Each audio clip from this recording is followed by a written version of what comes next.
Nabi tak ucapkan, tiba-tiba kita kata Nabi tak bersabda. Nabi tidak bersabda, tapi kita kata Nabi bersabda. Nabi murka. Man kadzaba alayya muta'ammidan falyatabawwa maq'adahu minan nar. Siapa yang berdusta atas nama aku dengan sengaja, maka siapkanlah tempatnya di dalam neraka. Ancaman dari Nabi, sehingga kesemua para ulama sepakat haram menyebarkan hadis yang palsu. Habis itu bagaimana kita menyebarkan hadis-hadis yang realiti sejarah membuktikan tak ada hadis itu. Takwim tak ada lagi zaman Rasulullah. Macam mana boleh ada hadis kelebihan amalan tertentu pada awal dan akhir tahun?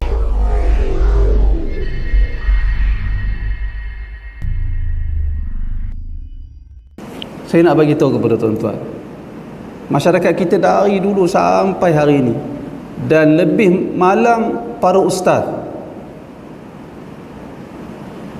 yang menyebarkan perkara-perkara yang tak ada kaitan dengan agama, sempena satu Muharram. Ramai dah ustaz sebut, doktor universiti sebut, para mufti, sebahagian mufti telah sebut perkara ni. Ustaz-ustaz, para pendakwah yang ramai telah sebut. Agama mesti ikut Nabi SAW.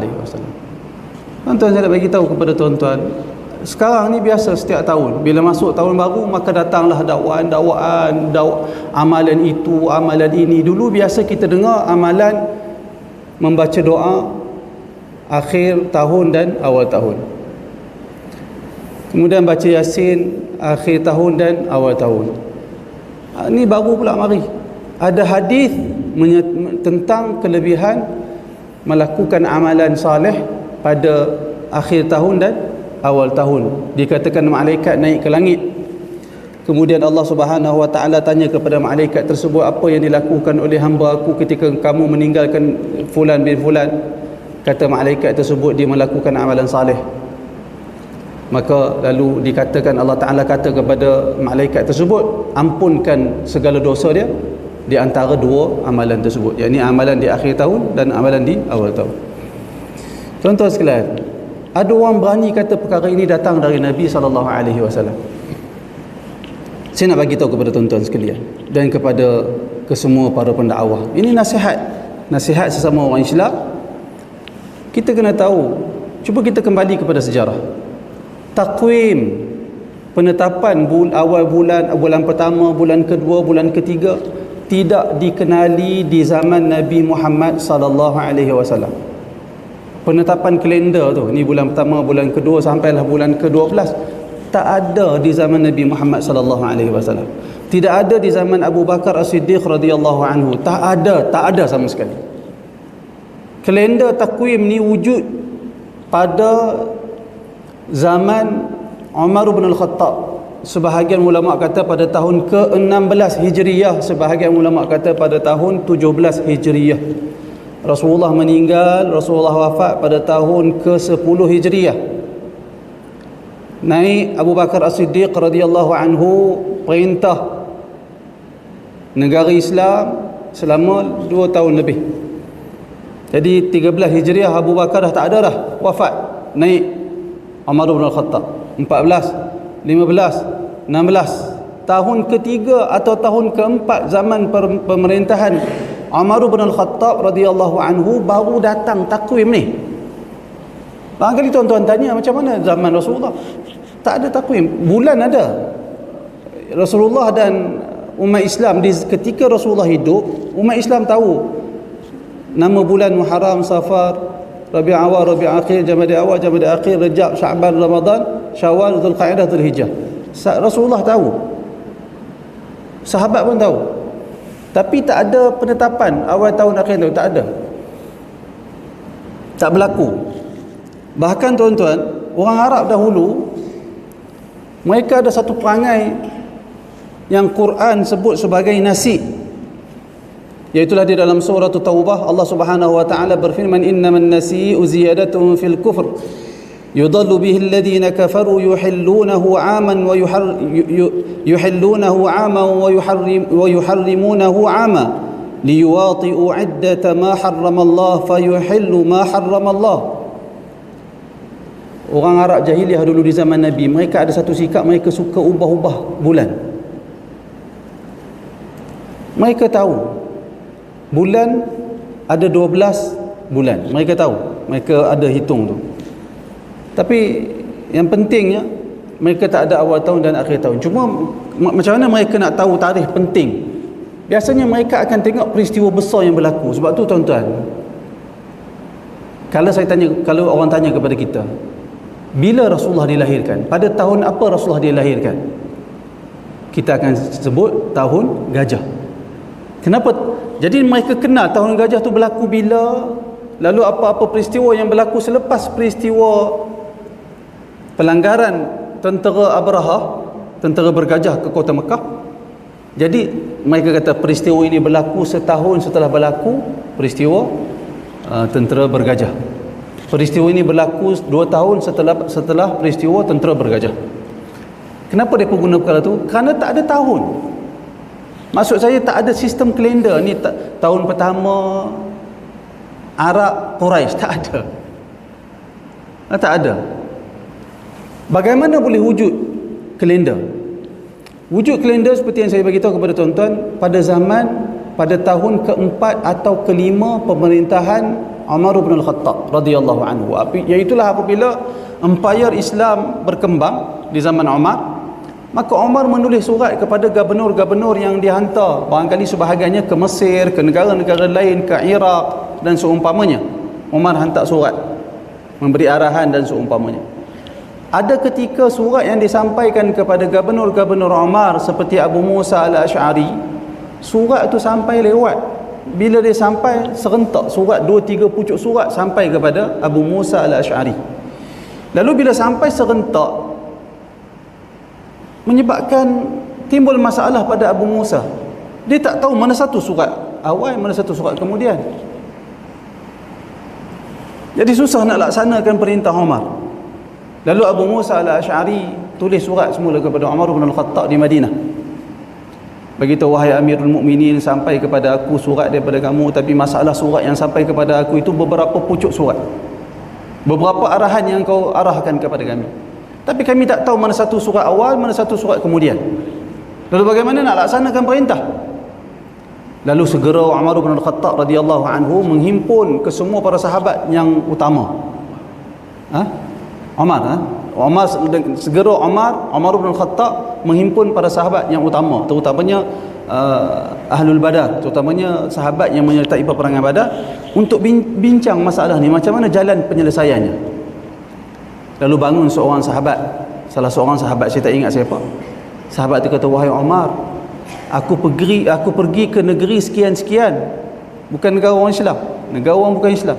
Aku pergi di negara sekian-sekian, mereka ada satu sistem yang dinamakan sebagai at-tarikh ataupun at-tarikh.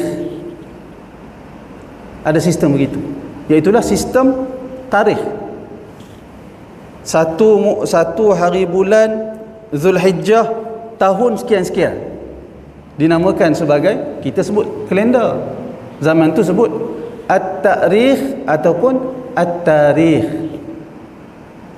Lalu Umar kata, Masya Allah, perkara ini baik. Lalu kita buat seperti mereka. Tapi masalah yang timbul, nak mula tahun tu bila? Maka sahabat memberi cadangan. Ada di kalangan sahabat yang kata kita ambil sempena kelahiran Rasulullah. Ada pandangan yang lain kata kita ambil sempena pengutusan Rasulullah sebagai Rasul. Ada yang kata kita ambil sempena hari kewafatan Nabi Muhammad sallallahu alaihi wasallam. Ada pandangan lagi kata kita ambil sempena peristiwa hijrah. Lalu bila Umar dengar pandangan tu, terus Umar kata kita ambil sempena hijrah. Kerana hijrah itu yufarriqu bainal haqqi wal batil, membezakan di antara kebenaran dan kebatilan. Lalu kita ambil jadikan sempena peristiwa hijrah takwim untuk umat Islam. Tak selesai lagi perbincangan, nak mula takwim pada bulan berapa? Bulan pertama tu nak start bulan berapa? Lalu ada di kalangan sahabat yang mencadangkan kita mula bulan kewafatan Rasulullah. Ada sahabat cadang kita mula pada bulan Ramadan, kerana Ramadan itu ada puasa. Bulan yang mulia. Ada cadangan dari para sahabat yang kata kita mula Syawal. Ada lagi cadangan sahabat yang mengatakan kita mula bulan Muharram. Lalu Umar bin Al-Khattab dengar Muharram, sebahagian riwayat kata yang mencadangkan bulan Muharram itu adalah Ali bin Abi Talib. Ada sebahagian kata Uthman. Cadang Muharram. Bila Umar dengar cadangan Muharram, Umar kata kita tetapkan Muharram. Sebab apa Muharram? Kata Umar bin Al-Khattab, kerana Muharram adalah syahrullah.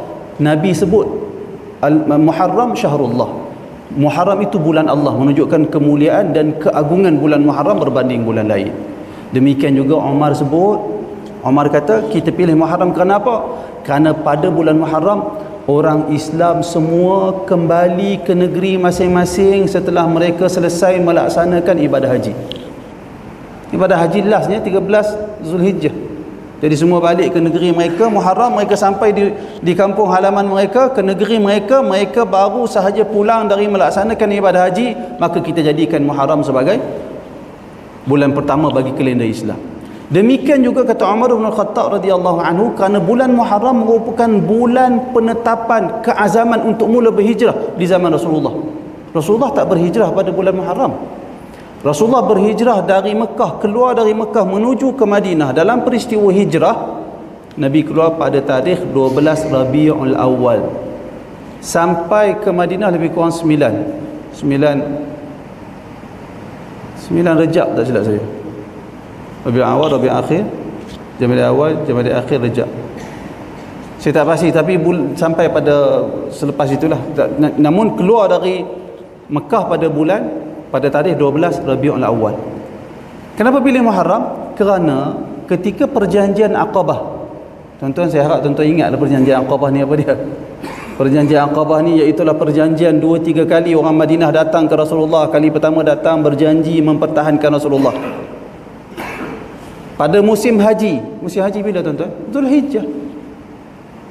Balik semula ke Madinah. Datang tahun yang berikutnya melakukan perjanjian Aqabah juga.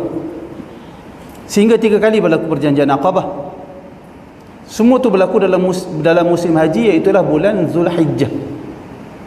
Jadi bila kali ketiga orang Madinah datang berjanji setia mempertahankan Rasulullah, sehingga mereka kata damu darah dengan darah.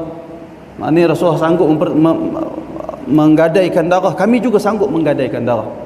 Sehingga Al-Abbas tanya soalan kepada orang Madinah, bersungguhkah kamu semua nak mempertahankan Muhammad di Mekah? Walaupun ada orang yang tak suka dengan beliau, dia masih ada ahli keluarga yang akan mempertahankan dia.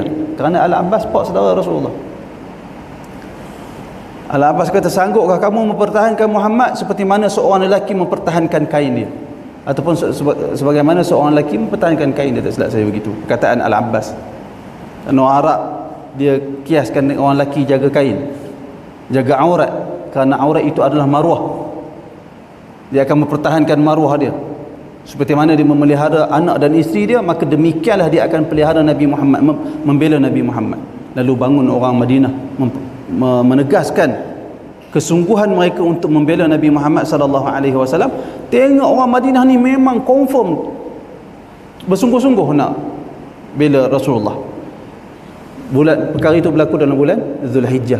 Masuk selepas Zulhijjah bulan Muharram. Kerana itu Umar kata kita pilih Muharram kerana Muharram mula keazaman, confirm kita akan hijrah. Lalu kita mula Muharram. Maka kesemua para sahabat bersetuju untuk memulakan bulan pertama bagi kalender umat Islam, Muharram. Pada tahun berapa tuan-tuan? 16 atau 17 Hijriyah, seperti yang disebut oleh Al-Imam Ibn Hajar Al-Asqalani di dalam kitab dia Fathul Bari. Saya nasihat ustaz-ustaz selebriti, cuba buka Fathul Bari tentang peristiwa-peristiwa ini. Bagi tahu kepada umat benda-benda yang benar. Tuan-tuan, kalau kalender awal tahun dan akhir tahun itu wujud di zaman Umar pada tahun ke-16 atau 17 Hijriyah, zaman Rasulullah tak ada kalender, macam mana boleh ada hadis siapa yang amalkan amalan pada penghujung tahun dan awal tahun akan diampunkan dosa? Macam mana boleh datang hadis tu? Sedangkan kalender tu wujud setelah Rasulullah wafat. Setelah Rasulullah wafat, 6 tahun 7 tahun setelah Rasulullah wafat, baru wujud kalender. Bagaimana hadis amalan-amalan khusus ni? Ittaqillah, bertakwalah kepada Allah dalam menyampaikan hadis-hadis Rasulullah. Semua kita telah tahu ancaman Nabi SAW bagi sesiapa yang menyampaikan hadis yang tidak benar. Maksudnya Nabi tak sebut, Nabi tak ucapkan, tiba-tiba kita kata Nabi bersabda. Nabi tidak bersabda, tapi kita kata Nabi bersabda. Nabi murka. Man kadzaba alayya muta'ammidan falyatabawwa maq'adahu minan nar. Siapa yang berdusta atas nama aku dengan sengaja, maka siapkanlah tempatnya di dalam neraka. Ancaman dari Nabi, sehingga kesemua para ulama sepakat haram menyebarkan hadis yang palsu. Habis itu bagaimana kita menyebarkan hadis-hadis yang realiti sejarah membuktikan tak ada hadis itu. Takwim tak ada lagi zaman Rasulullah. Macam mana boleh ada hadis kelebihan amalan tertentu pada awal dan akhir tahun? Kemudian mereka kata malaikat naik berjumpa dengan Allah, angkat buku catatan amalan. Lalu Allah tanya kepada malaikat, siapa mana-mana hamba yang melakukan amalan saleh pada penghujung dan awal tahun, diampunkan dosa-dosa dia. Tuan-tuan sekalian, buku catatan amalan ada yang diangkat dalam bentuk yaumiyan, harian, iaitulah pada waktu subuh dan asar. Ada yang diangkat mingguan, usbu'iyan, iaitulah pada hari Isnin dan Khamis. Sebab tu kita disunatkan puasa pada hari Isnin dan Khamis. Orang tanya kepada Rasulullah tentang kelebihan berpuasa pada hari Isnin dan Khamis. Nabi kata hari itu hari diangkat amalan kepada Allah Subhanahu wa taala. Nabi berpuasa pada hari Isnin dan Khamis. Lalu Rasulullah kata, "Wa ana uhibbu an yurfa'a amali wa ana sha'im." Aku suka ketika amalan aku diangkat kepada Allah, aku dalam keadaan berpuasa. Itu angkat amalan kepada Allah dalam bentuk usbu'iyan, mingguan. Ada pula angkat amalan kepada Allah Subhanahu wa taala dalam bentuk sanawiyan, tahunan. Tetapi hadis menunjukkan amalan buku catatan diangkat kepada Allah dalam bentuk tahunan bukan pada bulan Muharram, tetapi dalam bulan Sya'ban. Antaranya seperti hadis yang diriwayatkan daripada Nabi sallallahu alaihi wasallam, yang mana Nabi sallallahu alaihi wasallam bersabda daripada Usamah bin Zaid radhiyallahu anhu, kata dia, "Qultu ya Rasulullah," kata Usamah bin Zaid.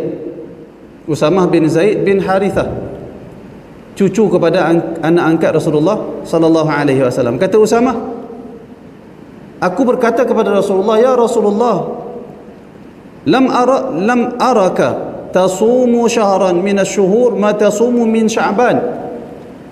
Wahai Rasulullah, aku belum pernah melihat engkau bersungguh-sungguh berpuasa dalam mana-mana bulan, melainkan aku tengok engkau benar-benar bersungguh berpuasa, banyak berpuasa dalam bulan Sya'ban.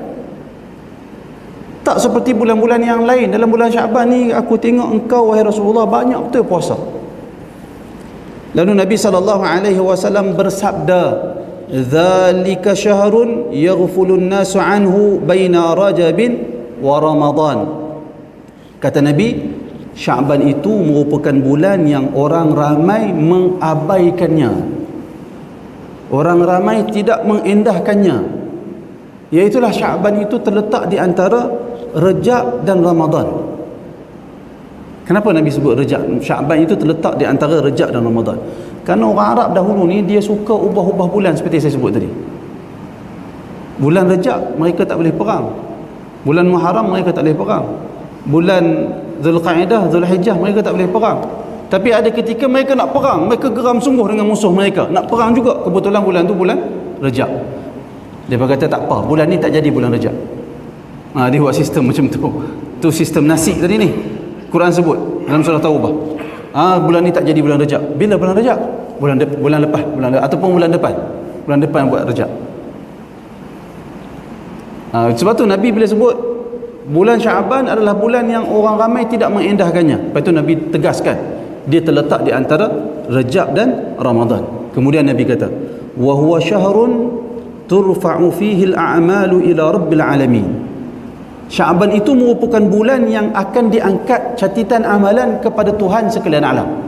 Maknanya hadis ini merupakan membuktikan amalan secara tahunan akan diangkat kepada Allah pada bulan Syaban, bukan Muharram. Nabi sebut dengan jelas dalam hadis ni, iaitu Nabi sebut wa huwa syahrun turfa'u fihi al-a'malu ila rabbil alamin. Syaban itu merupakan bulan yang diangkat catatan amalan kepada Allah Tuhan sekalian alam. Wa uhibbu an yurfa'a amali wa ana shaim, dan aku suka ketika amalan aku diangkat kepada Allah ketika itu aku berpuasa. Tiba-tiba ustaz hari ni kata buku catatan diangkat pada bulan Muharram. Hadis ni hadis yang telah diriwayatkan oleh al-Imam Tirmizi, oleh al-Imam An-Nasa'i, dan telah dinilai sahih oleh beberapa ulama. Oleh kerana itu tuan-tuan, orang yang menyampaikan agama kepada orang ramai perlu berhati-hati dalam perkara ini. Jangan ikut suka sahaja. Terutamanya orang-orang yang ada nama, ustaz-ustaz selebriti, gunakan kemasyhuran, gunakan nama baik kita, populariti yang ada pada kita, itu anugerah dari Allah. Allah beri popular ni kepada siapa yang Allah Ta'ala kehendaki. Gunakan populariti itu ke arah kebaikan, dan kebaikan itu mesti menurut Al-Quran dan Sunnah. Nak sampaikan agama kepada masyarakat mesti ikut Al-Quran dan Sunnah, supaya kita kembali ke akhirat kelak kita dapat pahala dari sisi Allah Subhanahu wa taala. Cuba tuan-tuan bayang, orang yang kata buat amalan sekian-sekian pada awal tahun dan akhir tahun, sedangkan Rasulullah tak kata. Bila kita sebut begini, bukan bermaksud kita kata tak boleh berdoa pada malam ni, bukan kita kata begitu. Siapa nak berdoa, berdoa. Siapa nak buat amalan saleh, buat. Nak buat apa ustaz? Buatlah apa-apa pun. Saya baca Quran boleh? Masya-Allah baca Quran. Saya nak memperbanyakkan doa boleh? Boleh, tak ada masalah. Saya nak banyak zikir, boleh ustaz? Saya nak banyak berselawat? Masya-Allah, buatlah. Nak berzikir ke, nak berselawat ke, berapa kali nak buat ustaz? Masya-Allah, buatlah berapa kali yang larat. Tak salah ustaz? Tak ada salah, kerana keumuman kebenaran untuk memperbanyakkan amalan saleh. Barangkali ada orang, dia manusia moden, hidup dengan zaman dia. Manusia zaman masyarakat hari ini, dia suka sempena, hari sempena. Bila datang tahun baru, dia mula muhasabah. Barangkali ada orang dia muhasabah balik tahunan, dia muhasabah diri dia. Tahun ni apa yang dia buat, apa yang dia rancangkan pada tahun lepas, berjaya ataupun tidak. Lalu di malam ni dia nak hitung balik. Lalu dia jadikan malam tu sebagai malam dia muhasabah apa yang dia rancangkan pada tahun lepas, berjaya ataupun tidak. Lalu dia nak memperbaharui keazaman dia untuk tahun yang baru. Ada orang mungkin dia kata begitu, dia nak buat begitu. Lalu bila dia tengok ada banyak perkara yang dia tidak berjaya capai, memenuhi hasrat dia, ataupun ada orang dia tengok dia berjaya memenuhi semua hasrat yang dia rancangkan, lalu dia bersyukur, dia memperbanyakkan amalan saleh. Tak ada masalah, dibenarkan. Tapi jangan tetapkan suatu amalan yang Nabi tidak pernah tetapkan. Jangan buat dakwaan Nabi bersabda sedangkan Nabi tak bersabda. Bagaimana Nabi bersabda? Seperti yang saya beritahu kepada tuan-tuan, bagaimana ada hadis tentang kelebihan amalan di akhir dan awal tahun, sedangkan akhir dan awal tahun itu tak wujud di zaman Nabi Muhammad, hanya wujud di zaman Umar bin Al-Khattab radhiyallahu anhu. Agama adalah ma qala Allah wa ma qala ar-Rasul sallallahu alaihi wasallam. Agama itu ialah apa yang difirmankan oleh Allah Subhanahu wa taala dan apa yang disabdakan oleh Rasulullah sallallahu alaihi wasallam. Jadi ambil perhatian perkara ini tuan-tuan.